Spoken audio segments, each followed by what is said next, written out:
বন্ধুরা, এই যে ভিডিওটা তোমাদের সাথে শেয়ার করছি, তোমরা তো জানো আমি এর আগে ঘোরার ভিডিও দিয়েছি দু একটা। এটা হচ্ছে ট্রিনিটি পার্ক ভাইজ্যাগে। তো সেখানে ঘুরতে গিয়েছিলাম, তো সেখানকারই একটা ভিডিও ক্লিপ তোমাদের সাথে শেয়ার করছি। দেখো চারিদিকটা কি অপূর্ব। আর যেই জাহাজটা তোমরা দেখতে পেলে, ওই জাহাজটা হচ্ছে একটা বাংলাদেশ থেকে ঝড়ের সময়, তিতলি ঝড়ের সময় একটা জাহাজ চলে এসেছিলো। তো সেটা এখানে এসে খারাপ হয়ে যাওয়ার পর আর ওটাকে নিয়ে যাওয়া যায়নি।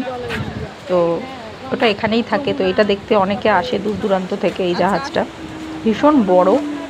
তো অ্যাকচুয়ালি ভাইজ্যাগ শহরটা পুরোটাই হচ্ছে পাহাড়ের ওপরে। তো পাহাড় থেকে অনেকটা নিচে নেমে সিঁড়ি আছে, সিঁড়ি দিয়ে নেমে তারপরে এই জায়গাটায় আসতে হয়, এই বিচটায়। তো পরের ভিডিওটা দেখো তোমাদের সাথে। এই দেখো, এই যে আমি নেমেছি সেই ওপরের সিঁড়ি দিয়ে নেমে, অনেক সিঁড়ি রয়েছে, সেই সিঁড়ি দিয়ে নেমে এসে নিচে এখানে বীজটা তোমাদের সঙ্গে শেয়ার করছি। দেখো এত অপূর্ব জায়গাটা, জলটা পুরো কাচের মতন, ঠিক আছে। আর এত সুন্দর অপূর্ব জায়গা, সত্যি আমাদের দীঘা পুরীতে মানে এরকম কি বলবো, আর মানে এরকম জায়গা নেই। এত সুন্দর, মানে দেখে পুরো চোখ জুড়িয়ে যাওয়ার মতো। তো তোমাদের সাথে সেটুকুই শেয়ার করলাম। মানে আমি তো গিয়ে পুরো পাগল হয়ে যাওয়ার মতন ওখানে, মানে ছেড়ে আসতে ইচ্ছা করছিল না, এত সুন্দর জায়গা।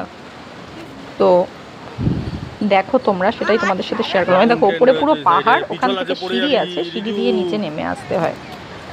তো জায়গাটা সত্যিই খুব অপূর্ব, মানে যত বলবো তত কম। একদিকে পাহাড়, একদিকে সমুদ্র, মানে পাথর রয়েছে, তার মধ্যে কত রক রয়েছে, রক বিচ রয়েছে, মানে অসাধারণ। ভাইজ্যাগের পুরো সমুদ্রগুলোই এরকম রক বিচ। তো যাই হোক, আমার ভিডিওগুলো তোমাদের কেমন লাগছে অবশ্যই জানিও। তো যেহেতু এটা আমার ডেলি ব্লগের চ্যানেল, তো আমার ভিডিওগুলো ভালো লাগলে একটু সাবস্ক্রাইব করে দেবে, লাইক আর কমেন্টস করে দেবে, শেয়ার করতে ভুলবে না।